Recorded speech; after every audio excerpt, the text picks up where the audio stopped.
Cortes eh, Supremas de Argentina, porque es un país autónomo. Tenemos 24 cortes y superiores tribunales, una en cada provincia autónoma y ciudad autónoma de Buenos Aires. Y después, por arriba, la única y la más alta corte, la Corte Suprema de Justicia de la Nación. Y esto me ha dado mucha experiencia, además de también muchos años en la docencia, no solamente dictando clases en Argentina, sino en toda Latinoamérica, en distintas universidades, de ver la realidad del ejercicio profesional en la región. Eh, yo hago mi culpa porque también soy producto de toda esa trama y sobre todo en los años, yo estoy hablando casi 40 años atrás, yo he estudiado abogacía, y que muchas veces la formación han dejado mucho que desear y eso ha llevado a que confundamos con la importancia que tiene el ejercicio profesional de la abogacía. En ese informe yo decía que los que somos abogados sin desmerecer otras profesiones, eh, tenemos mucho acceso al ejercicio del poder en un país, tanto en el ámbito privado como en el ámbito público. Muchos de los cabezas de poderes ejecutivos, en su gran mayoría, han sido abogados, y si no lo son, tienen asesores abogados. Lo mismo pasa en los parlamentos, si no son abogados, necesitan sí o sí un asesor legislativo para discutir con los asesores sobre la discusión de leyes, y después los poderes judiciales, que el ejercicio técnico son de abogados, y son poderes de decisión. Y en el ámbito privado, grandes empresas eh, que toman, eh, contratan abogados, o son gerentes, o son eh, directores, siempre en ámbitos de decisión o asesorando a quienes toman decisión con poder. Y si tenemos un bufete privado, no tenemos ningún jefe. Somos los que tomamos la decisión y la suerte que corren nuestros clientes. Entonces, podríamos dejar librado todas esas facultades que podemos tener los abogados y muchas más, a que no haya una regulación ética, en el sentido de que no solamente tengamos que ser buenos abogados técnicamente formados, sino también buenas personas, serias, honestas. Y ahí aparece la exigencia ética. Y ahí aparecen las exigencias deontológicas, porque la deontología es simplemente una ética aplicada al ejercicio profesional. La deontología es la que da lugar a que existan tribunales disciplinarios en los colegios públicos o en las entidades públicas que regulan la actividad de autorización. En Estados Unidos, por ejemplo, el gran poder que tienen las barras de abogados, que son los colegios públicos de allí. Uno podrá recibirse en Harvard, en Yale, en cualquiera de las prestigiosas universidades norteamericanas, pero si quiero ejercer en Nueva York, tengo que pasar el examen de la barra de abogados de Nueva York.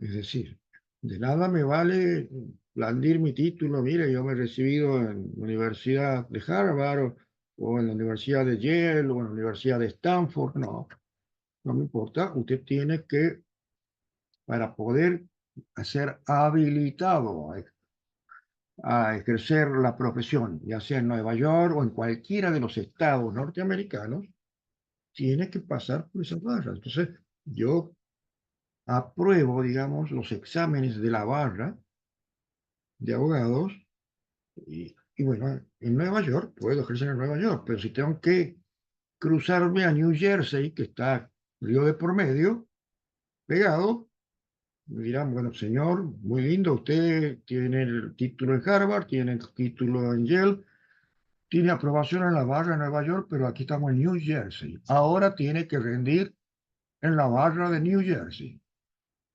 ¿Y de qué se trata ese examen de habilitación? Y se trata de un examen sobre todo de exigencias deontológicas, de ver no solamente la técnica, porque en cierto modo la técnica ya la ha enseñado a la universidad, sino también las condiciones morales y éticas que tiene esa persona para ejercer una función de abogacía. Claro, y estamos hablando de un derecho donde la moral es más utilitarista, ¿no? Ahí sí, el capitalismo y el neocapitalismo importa la plata, pero igual. Y aquí en Latinoamérica, que tenemos una tradición más humanística, más signada por la gran influencia religiosa, una herencia española, bueno, pero un poco se ha descuidado y hoy en los nuevos tiempos y la tecnología. Primero, esto lo hablo en un cuadro general, porque no puedo entrar a cuál es la ética en el ámbito de la litigación oral si no tenemos un cuadro general. Sería no tener bases para entender después qué son esas exigencias. Y esta introducción viene a cuento porque si lo llevamos a ámbitos de litigación y de litigación oral, sea cual fuere eh, la rama, ¿no? Si es civil, penal o la que fuere, y si lo llevamos a la litigación primero, puede ser estrategias orales o estrategias escritas, según cómo se litigue en cada rama, y si la llevamos a la oral, también, pero tienen puntos en común. Entonces, como la litigación no se la puede separar de estrategias, porque nadie va a litigar sin una previa mínima planificación, nadie va, voy a meterme en esta audiencia a ver qué pasa, no, no, mínimamente planifica. Y esto va también para no solamente los que están de este lado del mostrador, como litigantes, sino también los que están en los estrados, que son los jueces. También los jueces tienen que ir preparados, que no quieren pasar un papelón en la dirección y que no se le vaya de las manos el orden que debe haber en esas audiencias. Por eso tienen que proyectar métodos en cuanto al ámbito de litigación, tanto jueces, fiscales, defensores, públicos, privados y todos los que intervengan en ese ámbito, sea escrito u oral. Y esto vamos a decirlo desde una mirada de una metodología inductiva, porque vamos a ver que partimos siempre de la existencia de un proceso concreto, que es el marco esencial donde vamos a desarrollar esa aludida estrategia, y detrás de ese proceso encontramos,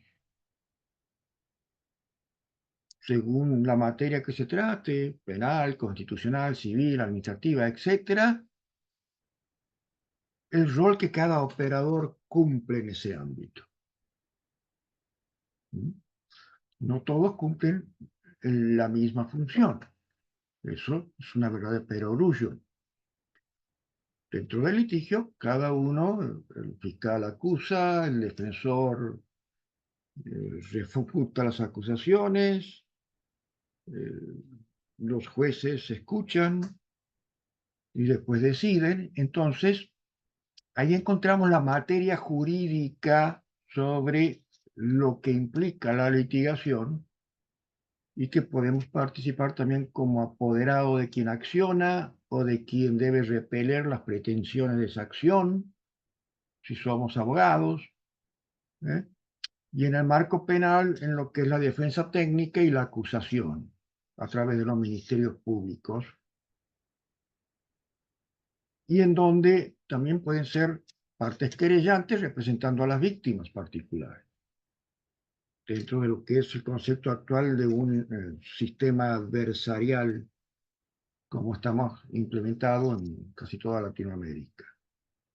Pero si miramos desde una concepción amplia, vamos a contemplar que no están solo las partes en pugnas, porque sería muy sesgado, porque en orden a ese concepto de litigación en el ámbito jurídico, se completa con la existencia de ese tercero imparcial que es el juez, y que pueden ser unipersonales o pueden ser cuerpos colegiados, ¿no? Que van a dirimir la cuestión y que también deben esgrimir una estrategia, como les decía, metodológica para elaborar justificadamente las decisiones que resuelvan en cada caso. Y eso sin perjuicio, digo, de los jurados populares que existen ya en muchos países, donde son ciudadanos que no son abogados los que toman la decisión y que están exentos también de fundar por ese motivo, por no ser técnicos, las decisiones. Entonces, también podemos decir que aquí encajan los abogados que se dedican a las ADR, ¿no? O a las eh, Alternative Dispute Resolution. ¿Sí? Y hoy, con la tecnología, la ODR, ¿no? La Online Dispute Resolution. Aquí estamos en un centro de formación que se llama justamente ODR Ecuador, porque también son parte de la mediación, aunque la mediación allí en Ecuador no necesariamente tienen que ser profesionales abogados, pero mayoritariamente son los abogados los que entran dentro de estas, ya sea como mediadores o asesorando a los mediantes.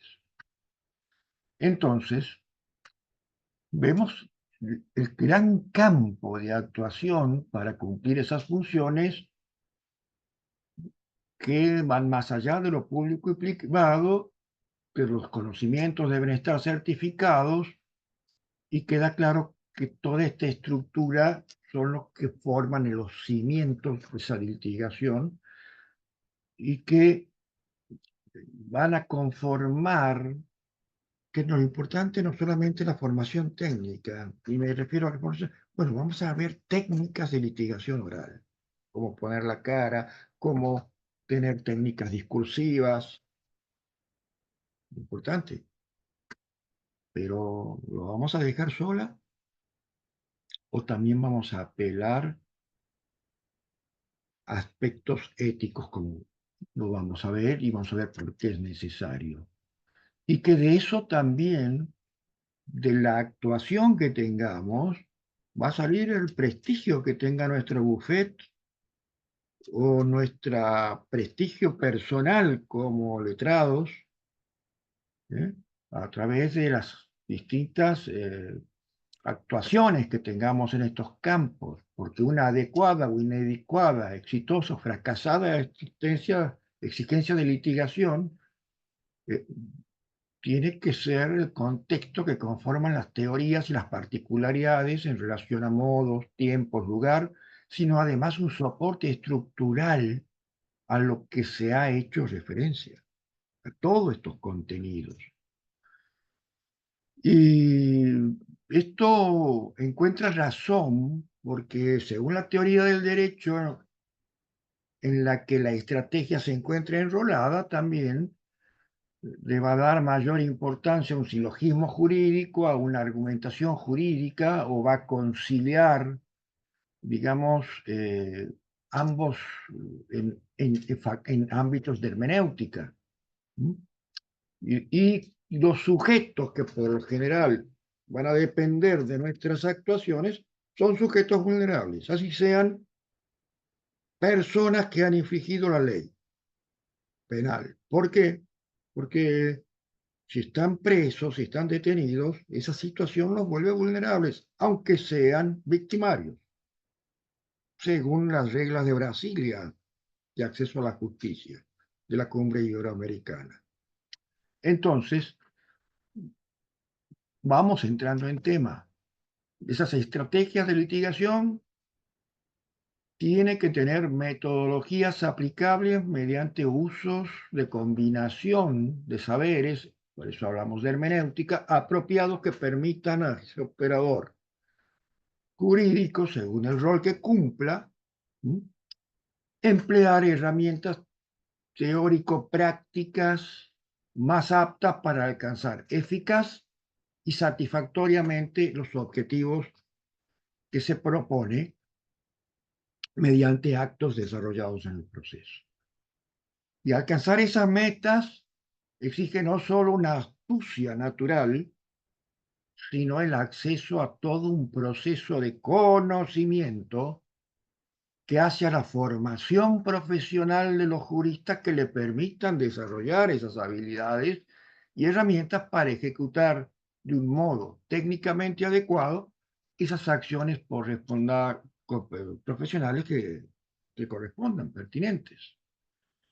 Por eso tenemos que recordar también que estamos en un estado de derecho constitucional, que ese es el escenario en que nos movemos, en donde los abogados deben estar en posesión de conocimientos, habilidades y competencias no meramente secundarias, sino con cierto grado de especialización, porque un profesional mal capacitado no va a poder cumplir adecuadamente su tarea, y al no cumplir adecuadamente su tarea perderá credibilidad, así como pierden también los tribunales cuando tienen malos jueces, frente a sus representados, a las partes, ante los magistrados y ante la sociedad.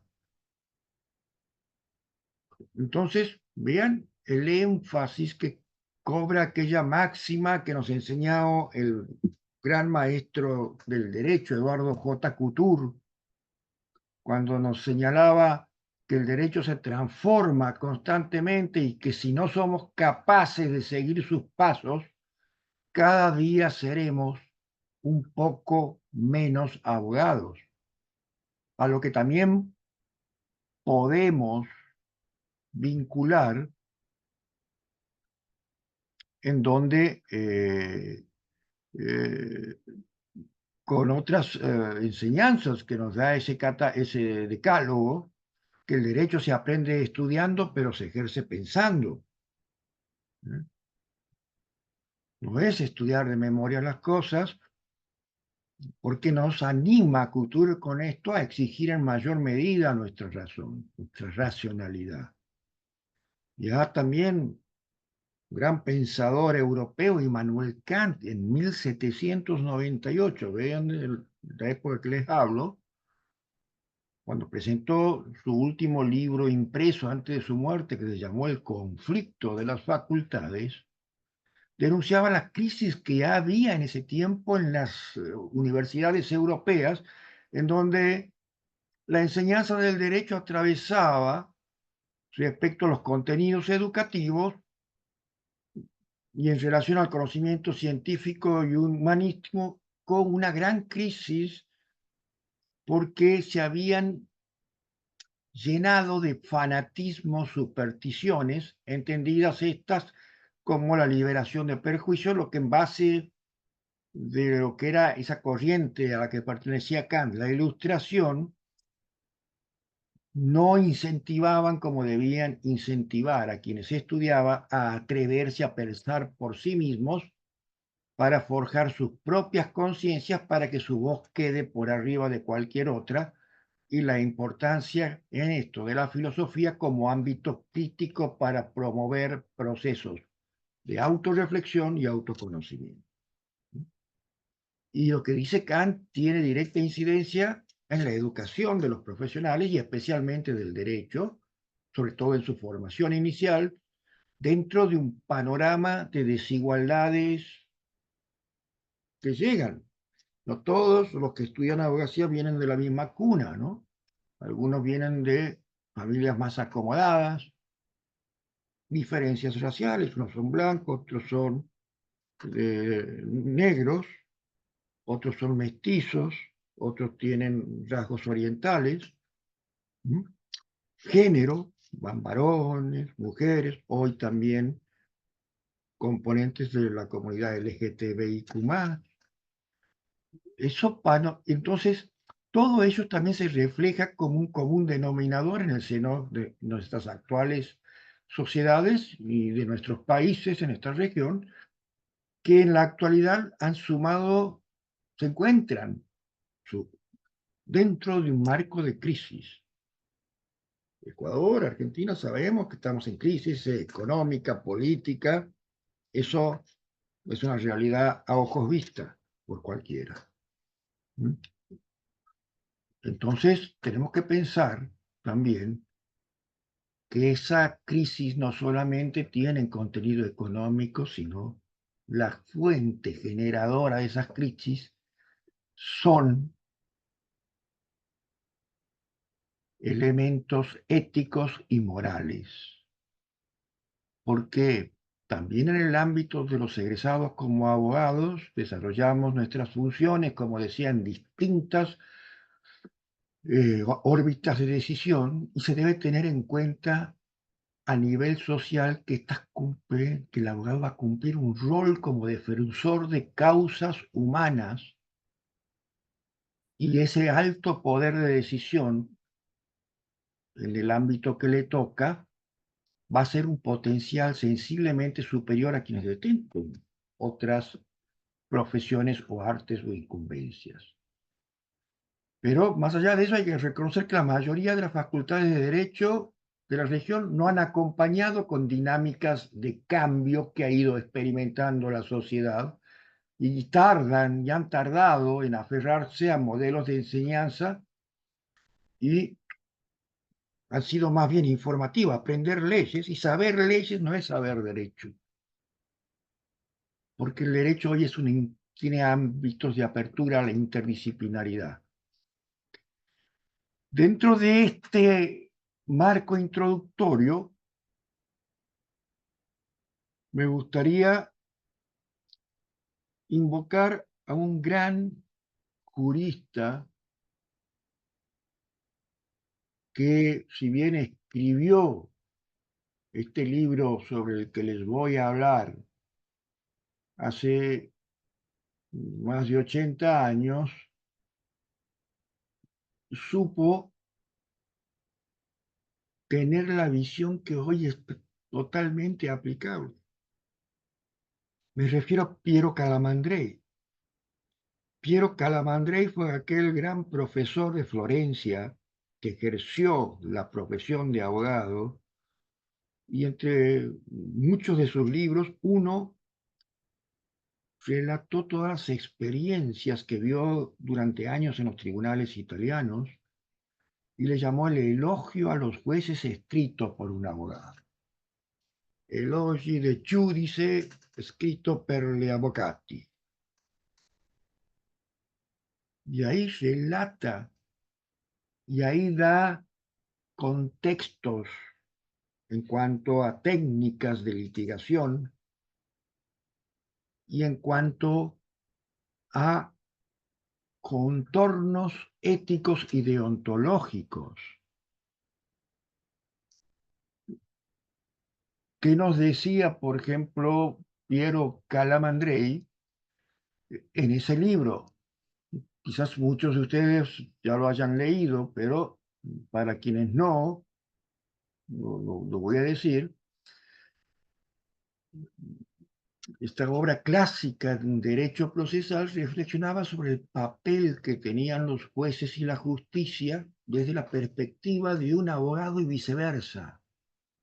Su primera aparición en italiano fue en 1935, pero combinó con tal profundidad jurídica y con un estilo literario muy elegante, lo que convierte una lectura valiosa, si lo pueden hacer hoy, para los profesionales de derechos como para todos los que se encuentren interesados en las cuestiones jurídicas. ¿Por qué? ¿Qué nos propone? Primero nos propone que el ejercicio de la profesión de abogado, más allá del rol que se cumpla, tiene que tener siempre una perspectiva humanística y sobre todo si va a ejercer la judicatura, dice que el juez no es un mero aplicador de normas, sino como ser humano debe equilibrar la ley con la equidad. Y para poder equilibrar la ley con la equidad debe tener una clara conciencia ética. También criticaba la visión mecanicista de la justicia y defendía que el juez deba interpretar las normas con sensibilidad social y ética. Y el juez también es un abogado. Y en cuanto a los abogados que ejercían la profesión como colaboradores para alcanzar la justicia, decía Calamandrei, sobre todo en el papel de los defensores, que no es un simple, no se deben ver como adversarios, sino que son auxiliares del tribunal en la búsqueda de esa verdad y justicia. Y de esa perspectiva, en cuanto a la exigencia tanto para jueces y abogados, Calamandrei criticaba el formalismo jurídico porque decía que tantos rigorismos formales, legales, muchas veces obstaculizan la justicia material. Abogaba siempre por un sistema flexible, como hoy, por ejemplo, dentro de un Estado de Derecho constitucional lo tenemos, como son los principios que emanan de la Constitución de Montecristi, muy vinculado a los derechos fundamentales y los derechos humanos, donde el juez tenga margen para adaptar el derecho a las circunstancias concretas que deba resolver. Y lo decía con una claridad y un estilo literario refinado, con citas históricas, filosóficas, dialogaba él con autores de otros tiempos, como el Dante Alighieri, como Montaigne, como Kant, y enriquecía sus análisis jurídicos con una visión cultural amplia. Y eso hizo que, por más del tiempo transcurrido desde que escribió ese libro, tiene una total vigencia actual. ¿Por qué? Porque el contexto, si bien no él habla del derecho italiano de los años 30, esos postulados que esgrimió siguen vigentes, defendiendo la independencia judicial, la ética profesional y la justicia en general como un servicio público que se da en debates sobre reformas, sobre discusiones de cómo alcanzar la mejor justificación. Muchos grandes autores han considerado esta obra de Calamandrei, El elogio de los jueces escrito por un abogado, más que un ensayo jurídico, como una reflexión humanista sobre lo que es la manera de mejor praxis de los operadores judiciales, porque logra en su obra con maestría unir teoría y práctica, recordando que el derecho debe servir a la sociedad y no al revés, y eso es importante. Y otra lectura indispensable para, sobre todo los que creen en la justicia, debe ser ante todo sabiduría aplicada con humanidad, decía Calamandrei. Y aquí vamos a ver también que cuando se refería al juez, decía que el juez estaba entre lo que era la ley y la conciencia. No le gustaban las visiones de juez como boca de la ley, como decía Montesquieu, como ese autómata que aplica ciega las normas mecánicamente, sino él propugnaba por un intérprete activo que debía equilibrar esa letra, ese texto legal, por la seguridad jurídica, extraer el espíritu de la justicia en base a la equidad y las circunstancias aplicadas al caso concreto de esa realidad social que le tocaba resolver. Eh, y decía, ¿no? Jueces y abogados son verdaderos artesanos de la justicia porque la construyen los dos. ¿Eh? Decía, son como médicos que no solo siguen protocolos, eso serían las leyes, sino que diagnostican la situación humana detrás de cada uno de los conflictos. Y eso se conecta con lo que es la tradición de la equality que tienen los anglosajones y las aequitas que estudiábamos en el derecho romano. Y al abogado, propiamente dicho, lo consideraba en un dilema. Puede ser defensor o cómplice del sistema. ¿Y esto por qué?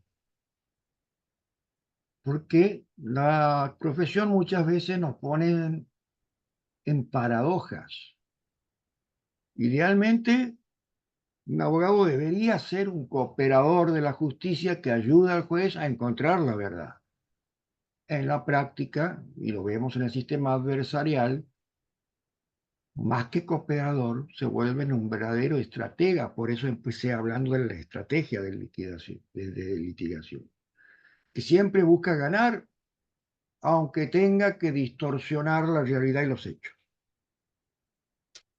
Entonces, ahí está la paradoja que nos habla entre ética versus eficacia. Nos advertía también sobre una tentación de la astucia forense de abusar de tecnicismos para no usar, abusar de tecnicismos para torcer el derecho. Pero asimismo reconocía que en un sistema imperfecto el abogado debe luchar, pero siempre esa lucha debe estar dentro de las reglas para defender a su cliente. Porque, porque como decíamos anteriormente, cumplen una función social y la justicia es un servicio público, no un poder. ¿Eh? Por eso él desmitificaba al poder judicial. Señalaba con toda claridad que los jueces no son sacerdotes de la ley, sino servidores públicos. Y eso lo dice muy claro la Constitución de Montecristi. Ha tomado esos conceptos. La justicia no debe ser un fin en sí mismo, sino un instrumento para la paz social. ¿Mm? Por eso era muy crítico a la arrogancia judicial y alertaba que muchos jueces confunden cuando asumen que son infalibles y que están por encima de toda crítica, y no es así, porque eso también es antiético desde la función pública. Al contrario, tiene que tener una humildad intelectual de buen jurista que, como todo ser humano, duda, escucha y si tiene que corregir, corrige. Por eso siempre él hacía hincapié en principios que apelaba hacia un método de derecho y literatura, ¿no? Para, mediante esa prosa con la que cierta elegancia iba construyendo las notas del contenido de este libro, eh, con lenguaje muy sencillo, alejado de todo lenguaje árido y de códigos, decía que había que pensar como el Dante en que la justicia es una virtud divina, como Montesquieu, en Los peligros del formalismo, con Kant en la ética deontológica o ética del deber de las profesiones, y en Cervantes, viéndolo al Quijote como un juez idealista. Y con eso hacía una aproximación humanista de que el derecho no es solo norma, sino cultura, y el derecho es producto cultural. Entendió también que no verlo así llevaría a crisis de legitimidad judicial. Y bueno, cuando no se tienen en cuenta estas cosas, ese es el resultado. Todos estamos desconformes del servicio de justicia porque se generan desconfianza en los tribunales por corrupción, por lentitud y la tecnificación excesiva como al logaritmo del derecho, en donde no tenga espacio la equidad, también juega en contra para alcanzar esos fines de bien común a través del derecho. Y lo que marca mucho temor es cuando el abogado se convierte en mercenario. Cuando un abogado se convierte en mercenario, cuando prioriza en la profesión como si fuera un negocio y no como un servicio, ¿no? Por eso podemos decir que Calamandrei no nos da soluciones fáciles, ¿eh? Insiste en que la salvación del derecho está en recuperar su dinámica ética.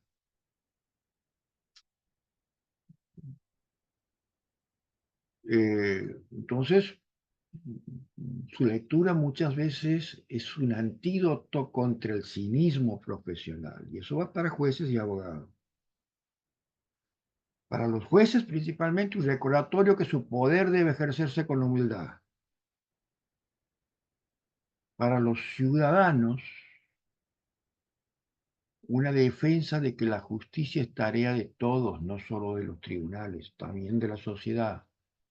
Y para los abogados, obviamente, no caer en ese cinismo, hipocresía profesional. Sobre todo en tiempos de escepticismo jurídico como estamos atravesando hoy en nuestra región. ¿No? Por eso decimos que Calamandrei sigue siendo una voz necesaria. Calamandrei hacía hincapié en lo que es la ética, no como un simple código de conducta, sino como una cuestión existencial. Iba a definir la esencia misma de la justicia. Su reflexión va más allá de reglas formales y se adentra en una moralidad intrínseca que debe guiar a quienes son partes de los operadores jurídicos. Me refiero tanto a los que están en la jurisdicción como a los que están en el ejercicio profesional.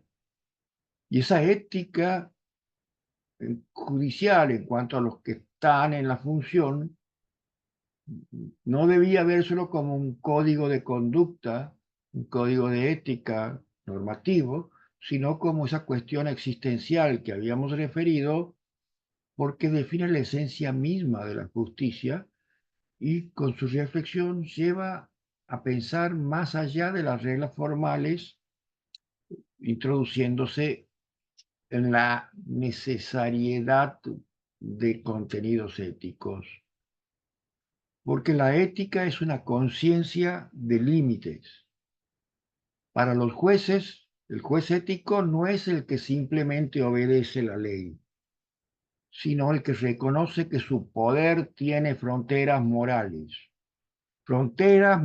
que se reflejan en el límite frente al poder. El juez no debe ser un instrumento del Estado ni de intereses políticos. Y su lealtad tiene que ser hacia la justicia, no hacia los gobiernos de turno. Y un límite frente a la soberbia, porque el juez soberbio es lo peor que puede pasar, que se cree un oráculo infalible.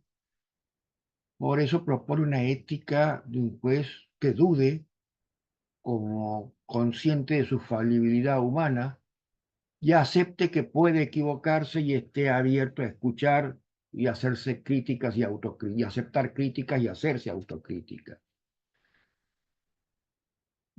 Y fundamentalmente tiene un límite frente a la inhumanidad. Por eso no debe convertirse a la justicia en un ritual burocrático. El juez debe recordar que está detrás de cada caso, no son hojas, ni expediente, ni computadoras, sino que detrás de cada caso existe personas humanas, existe dignidad humana. Y nos decía, para graficar esto, que el juez no es un sacerdote de la ley, sino un servidor de la comunidad. Y debe apoyarse en tres pilares esenciales.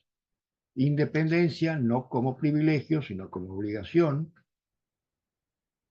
Independencia judicial. También criticaba jueces que en nombre de la neutralidad se convertían en cómplices de la injusticia, jueces en regímenes autoritarios que aplican leyes inhumanas porque ese es su trabajo.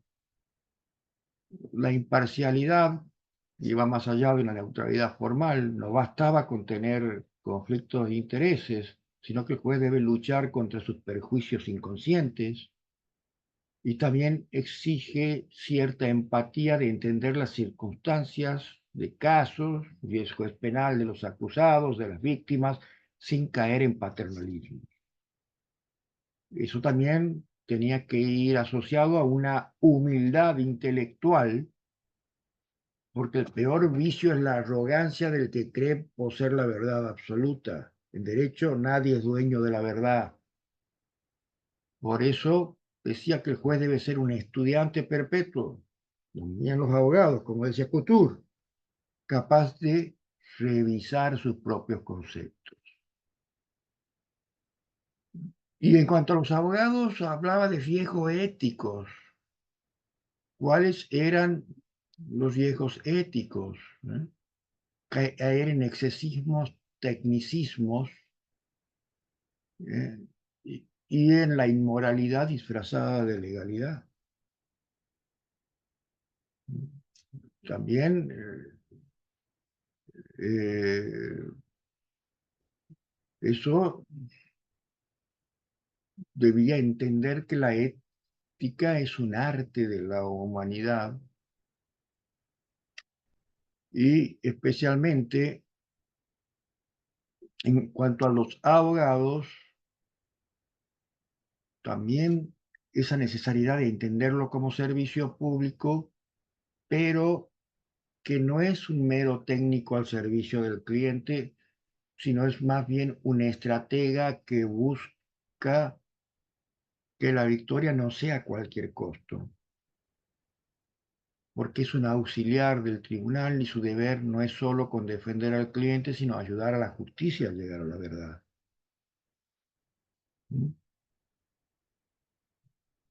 Entonces debe evitar que los formalismos ahoguen los derechos sustanciales. El abogado no es un gladiador, decía, sino un intérprete de la justicia y que no, fundamentalmente estaba en contra de ese abogado empresario que mercantilizaba la profesión y donde, si bien es importante los honorarios porque es el medio de vida, nunca eso puede estar sobre el deber ético, ¿sí?, de ser un auxiliar para ayudar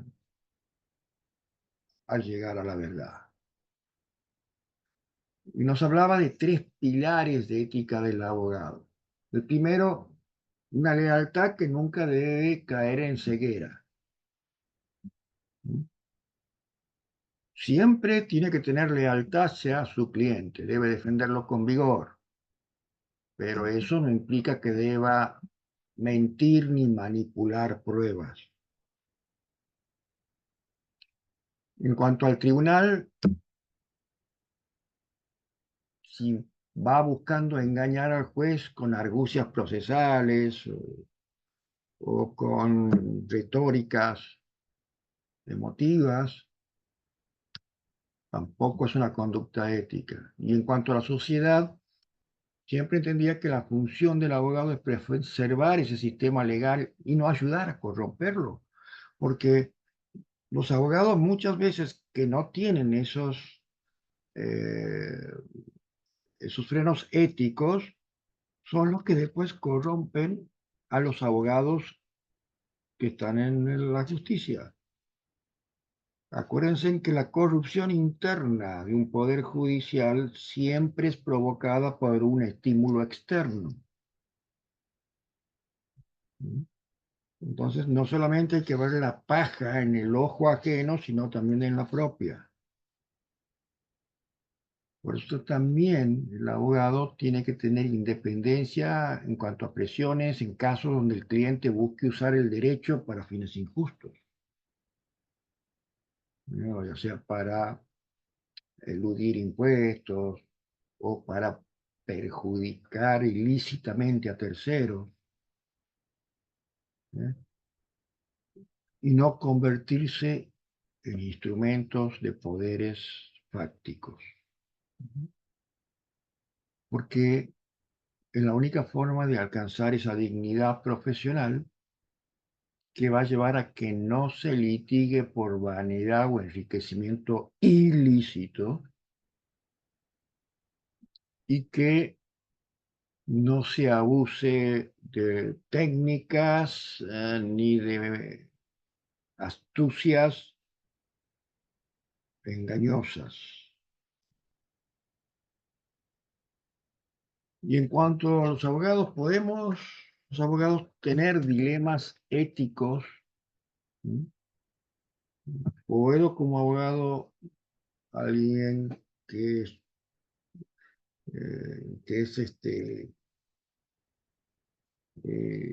denigrado por la sociedad porque es un violador de niños, asesino de niños.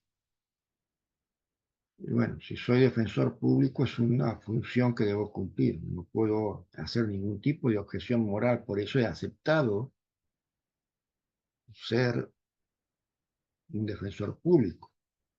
Ahora, si soy privado, soy el dueño de mi profesión y puedo plantearme límites éticos, ¿sí?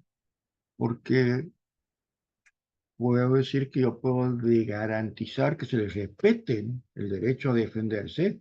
Ahora no puedo garantizar que voy a fabricar una falsa inocencia cuando no lo hay en esos casos. Por eso, cuando un abogado defiende un criminal de estos que son muy fustigados por la sociedad, lo que debe asegurar es un proceso limpio, pero no en su defensa alterar pruebas, presentar pruebas falsas, hostigar testigos, porque ahí entonces, sí, muchos lo hacemos cuando ejercemos la profesión, pero estamos faltando estos dilemas éticos y estamos corrompiendo el sistema. Y que es válido mientras nos beneficiamos, cuando mercantilizamos la profesión, pero cuando nos juega en contra nos indigna. No podemos tener dos varas.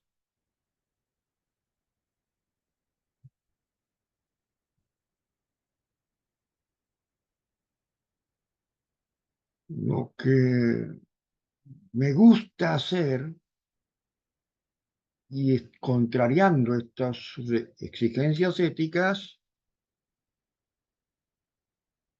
no puedo después renegar cuando se vuelven contra mí o me lo hacen a mí. Siempre hay que pensar desde ese punto de alteridad si a quien estoy utilizando estrategias ilícitas dentro del pleito, sería yo el que me aplican esas exigencias ilícitas, estrategias ilícitas, ¿no? Por eso habla de que tenemos que obedecer las directivas y los encargos que nos dan los clientes, pero con plena conciencia, porque si nos van a pedir acciones inmorales e ilegales, como ese soborno a jueces, a testigos, es preferible decirle ha venido al lugar equivocado. También la guerra sucia entre colegas. El adversario o el colega que defiende intereses contrarios no es un enemigo, es otro profesional igual que yo, necesario para el sistema y que entre ambos debemos garantizar procesos justos, pero no corromper el sistema.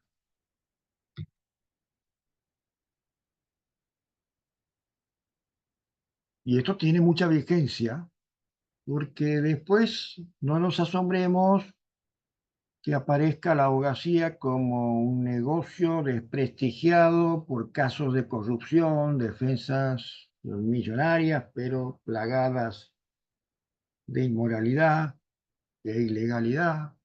Los famosos lawfare, que es el uso del derecho como arma política, que es muy común, lo saben en Ecuador, lo sabemos en Argentina, lo sabe Brasil, o la deshumanización de un proceso legal, abogados que vean los casos como meros números económicos y no como dramas humanos. Entonces, ¿vamos a ser abogados o justicieros? Ese es otro dilema. Calamandrei nos decía, un abogado no es un mercenario del sistema, sino un guardián de la justicia, porque entendía que su ética se resumía en saber decir no cuando el cliente pide algo ilícito o injusto. También que la ley es un medio y no un fin, y que mantener la dignidad es necesario incluso cuando salimos derrotados. Por eso el abogado decía que solo vive para ganar casos, termina perdiéndose a sí mismo, si ese es su único norte.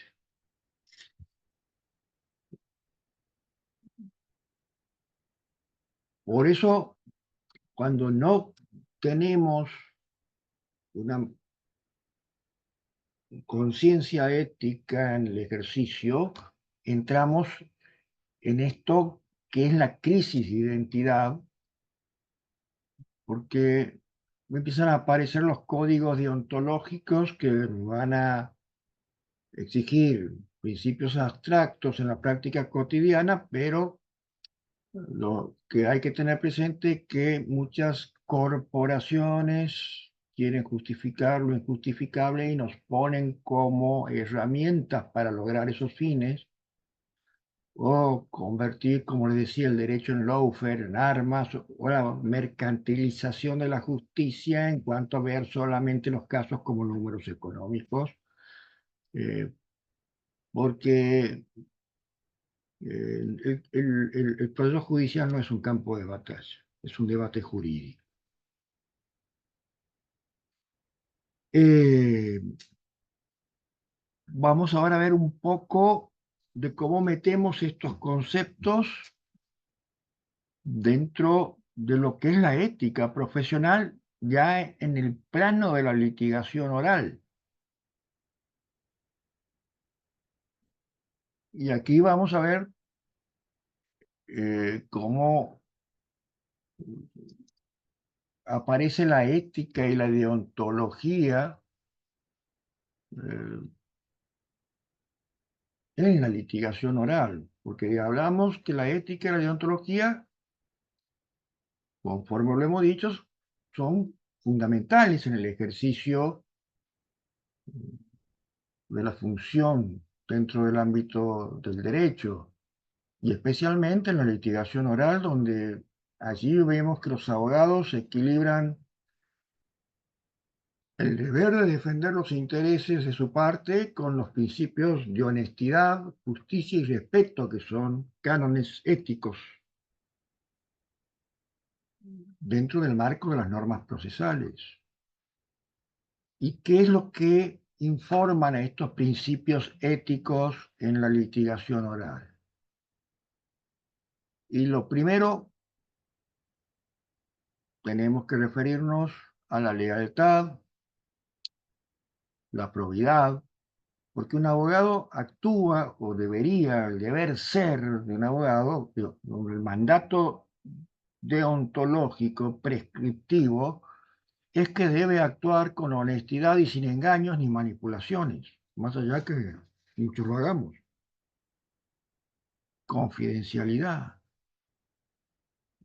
Tenemos que saber respetar ese secreto profesional, no divulgando información privilegiada que necesariamente nos brindan nuestros clientes. También respetar al tribunal y a la contraparte. Por eso implica mantener una conducta decorosa, sin faltas al adversario o al juez.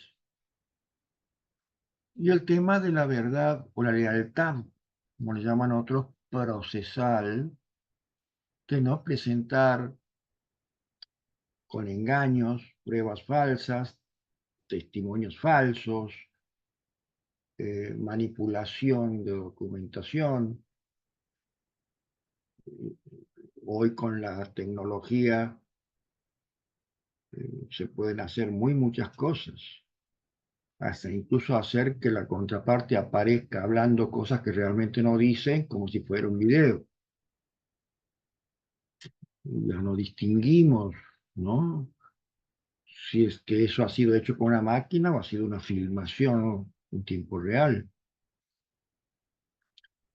Por eso existe una deontología litigante, porque la deontología jurídica es esa ética aplicada a las profesiones, como decía, y esa deontología jurídica establece deberes específicos propios que deben observarse en un juicio oral.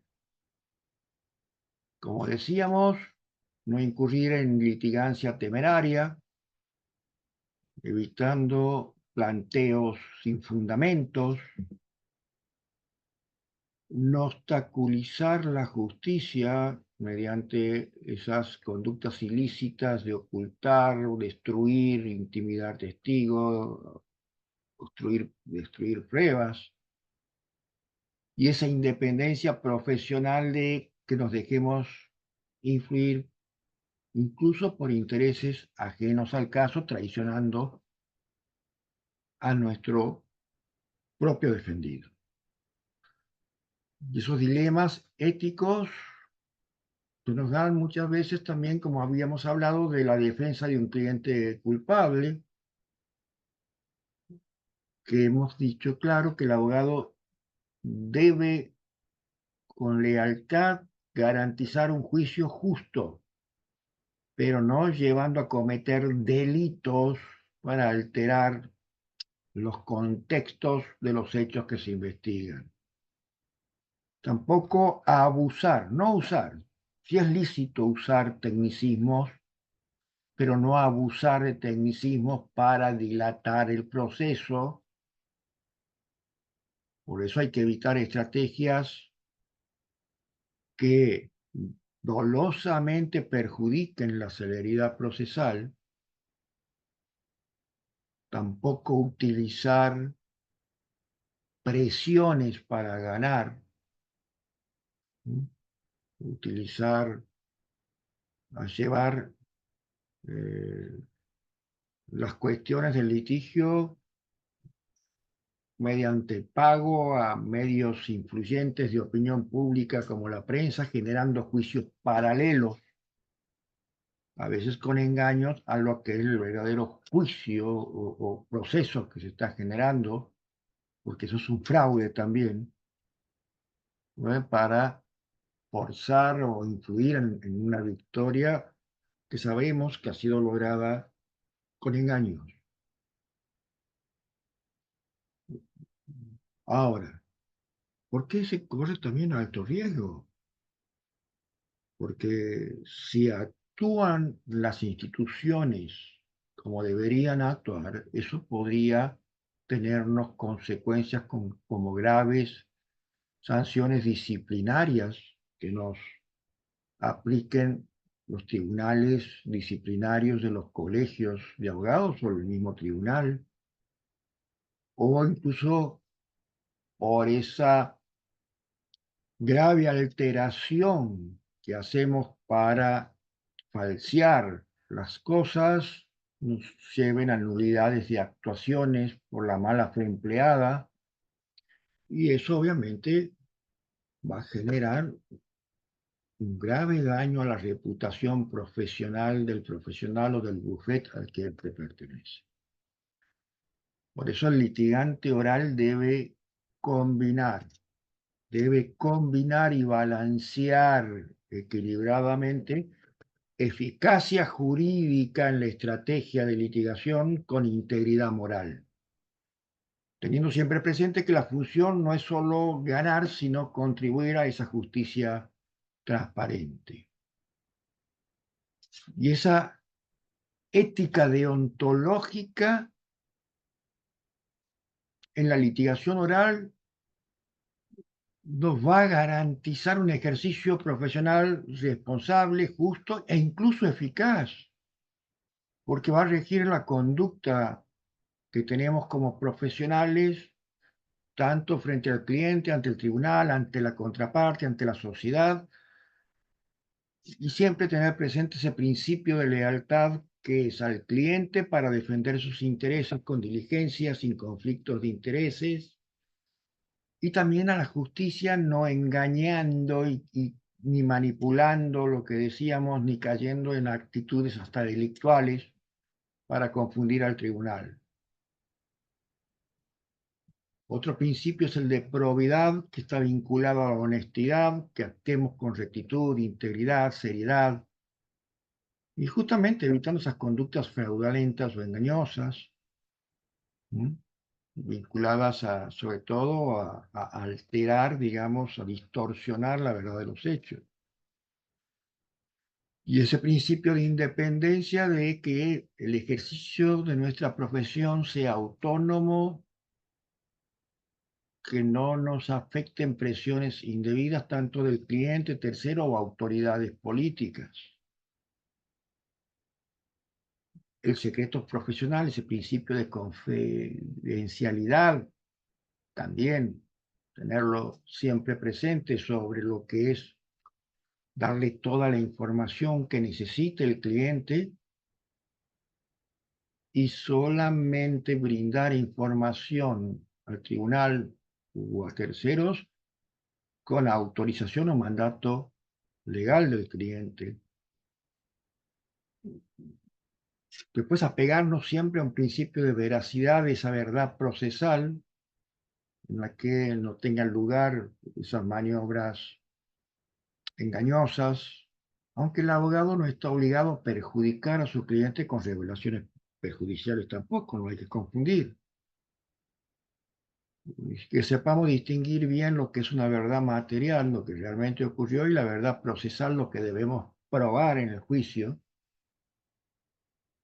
Tener apertura a valores de justicia y equidad, buscando soluciones justas, sin aprovechar de la vulnerabilidad quizá que tenga la otra parte para perjudicarla, ese respeto al debido proceso, de no aplicar esas tácticas chicaneras, dilatorias, abusando de ellas, que obstruyan el normal desarrollo del proceso, y se respete, digamos, las pautas que establecen las normas procesales. Porque tenemos que exaltar ese principio de dignidad profesional, de mantener conductas decorosas, evitando agresiones verbales, exabrupto, violencia o falta de respeto dentro del ámbito del debate tribunalicio. Otro es el principio de eficacia y competencia. El abogado debe estar preparado técnicamente para litigar con solvencia, porque si no se capacita, si no estudia los casos, si no planifica estrategias es un descuidado, es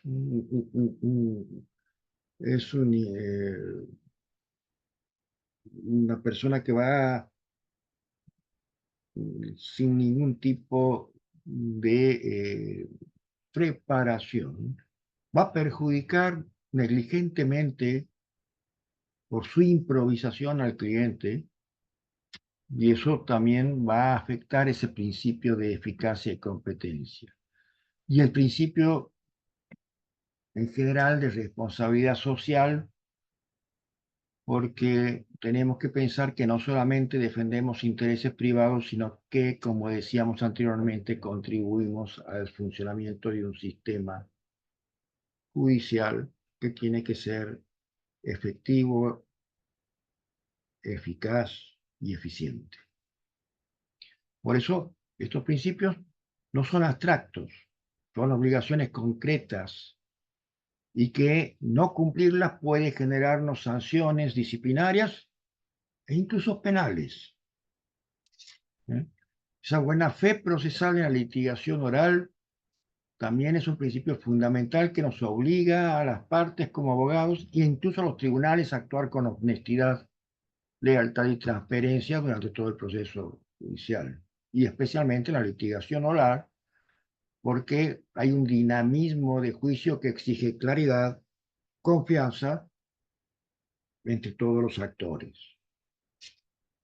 Y esa buena fe procesal implica lealtad hacia el tribunal y la contraparte, sin engaños ni artificios, con transparencia, no manipulando ilícitamente los elementos.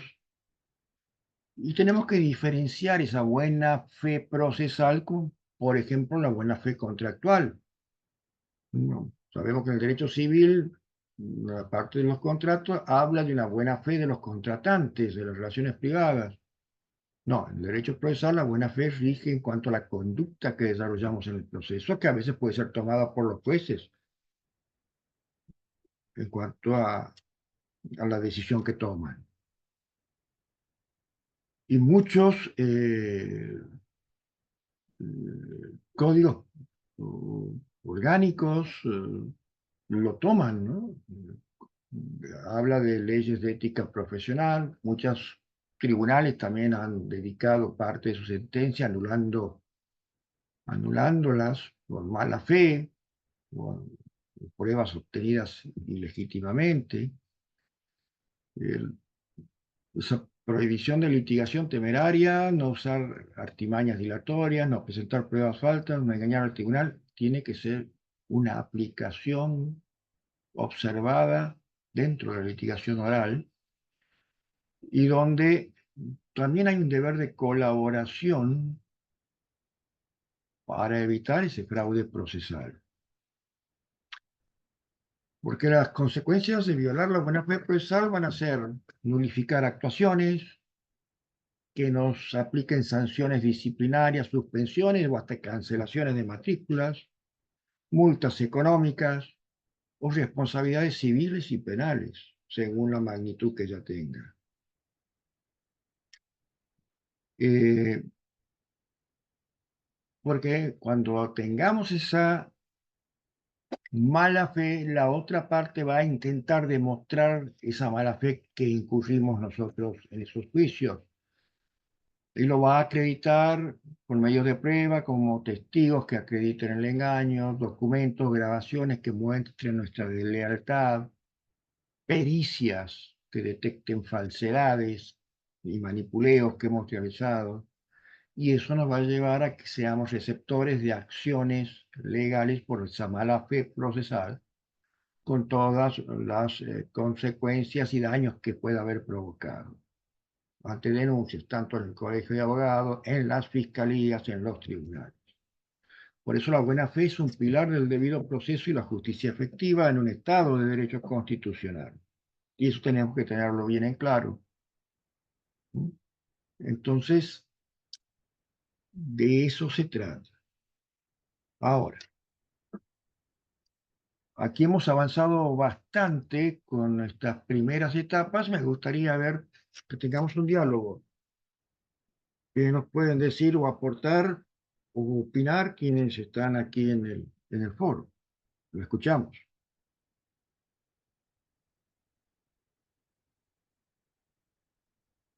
Muchas gracias, querido profesor Eduardo. Creo que nos ha dejado bastante bien identificado, primero, los patrones de la conducta y sobre todo también del comportamiento deontológico de la profesión. Yo me quedaría un poco más, dado los últimos casos que han suscitado en el Ecuador, donde tiene mucho que ver la política y también la influencia de los medios de comunicación. Esto creo que aportaría de manera más significativa cuando no solamente existe una verdadera independencia, sino cuando realmente, como usted lo decía, el ejercicio de la profesión nos permite ser y identificar ser esa persona que se gana ese grado de confianza con el cliente al punto de defender hipotéticamente una teoría desde la realidad objetiva y también desde una realidad fáctica.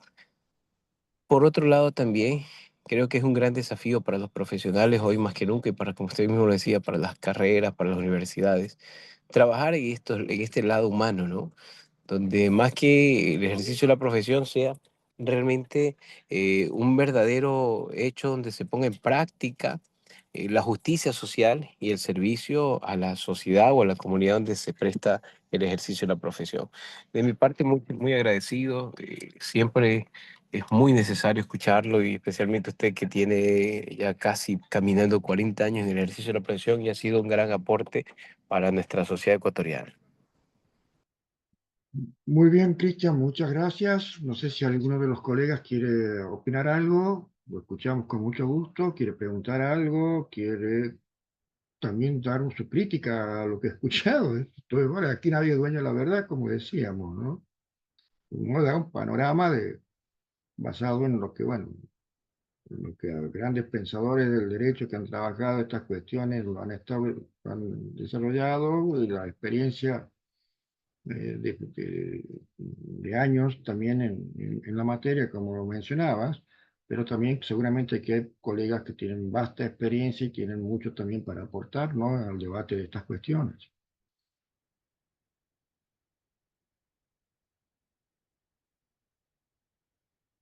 Bueno, si no la tienen, entonces pensemos en lo que hemos hablado hoy. Mañana vamos a seguir profundizando estos temas. Vamos a entrar ya en cuestiones concretas, en casos concretos que se han dado en Ecuador, que se han dado también en otros lugares de Latinoamérica, para ver que toda esta teorización que hemos desarrollado el día de hoy no son cosas abstractas, sino que después se reflejan en hechos concretos que hacen a nuestro ejercicio profesional. Y hablo de ejercicio profesional para los que están de los dos lados del mostrador, ¿no? Los que están en la función pública y los que están como en el ejercicio de abogados privados, ¿no? Bien, no sé si quieren, quedo a disposición, si no, lo pasamos para mañana para seguir conversando los temas.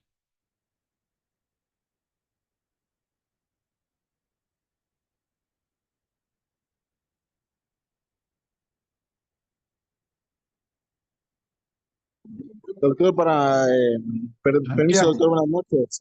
y O sea, a adelante. mí me parece bastante interesante referente la clase a la ética profesional que como abogados debemos tener. Y más que nada cuando existe el conflicto de intereses, ¿no? O sea, como abogado, a veces buscamos lo principal que es ganar, ¿no? Y con su exposición nos explica que lo principal es buscar la justicia para no transgredir el sistema jurídico mismo. A mí me pareció una clase bastante interesante, doctor. Y espero que el día de mañana, con casos ya puntuales, reales, pueda llegar a un entendimiento más profundo de lo que es la ética profesional que como abogado debemos tener. Perfecto, sí, sí, así lo vamos a ver. Vamos, vamos a llevar esto. Eh, También quiero que no me malinterpreten, no quiere decir con esto que como abogados seamos unas monjas, no, nada más lejos de eso. Tenemos que darle toda la fuerza a defender los intereses que defendemos, pero lo que tenemos que tener un límite, que es la inmoralidad y que es la ilegalidad, porque después eso es un boomerang que se vuelve contra nosotros. A muchos quizás les pueda salir bien, pero si queremos nosotros que dejen de ser corruptos, porque no son solamente los tribunales corruptos, es el sistema legal que se vuelve corrupto si lo corrompemos. A veces nosotros podemos corromperlo para favorecernos, pero como decía al comienzo, si el que va a usar esa corrupción para favorecer a lo que no nos favorece a nosotros, no nos va a gustar. Y eso es lo que pasa. Y eso es lo que pasa, porque cuando cae en descrédito un sistema de justicia, no estamos hablando solamente de los tribunales, principalmente de los tribunales, pero también de los operadores, porque también sabemos que la gente habla mal de los abogados y esa mala fama muchas veces que a lo largo de la historia, no solamente en un lugar determinado, en el mundo, nos han hecho llamar aves negras, quizás hemos pagado justo por pecadores eh, o por lo que hacían unos pocos se generalizó con mucho. Y porque fueron casos de mucha trascendencia donde ocurrieron esas cuestiones. Por eso también está en la conciencia de cada uno, ¿no? Eh, ¿Qué vamos a quedar, qué vamos a hacer como aporte a esta función social que aspira al bien común y que cómo hemos aportado a construirla o a deconstruir? Eso también es un examen de conciencia que a veces tenemos que hacer. Quizás muchos digan, pero ¿qué me importa lo que diga? Que esto, mientras yo tenga los dólares, me importa un carajo. Bueno, pero bueno, nadie está exento después que seamos víctimas de esas injusticias.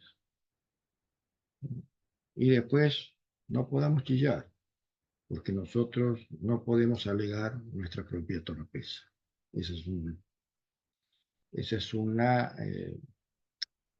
una clara principio del derecho, ¿no? Así que si no hay nada más, me despido de ustedes, que descansen y nos estamos viendo el día de mañana. Muchas gracias. Doctor, Muchísimas gracias. muchísimas gracias. Hasta el día de mañana, doctor.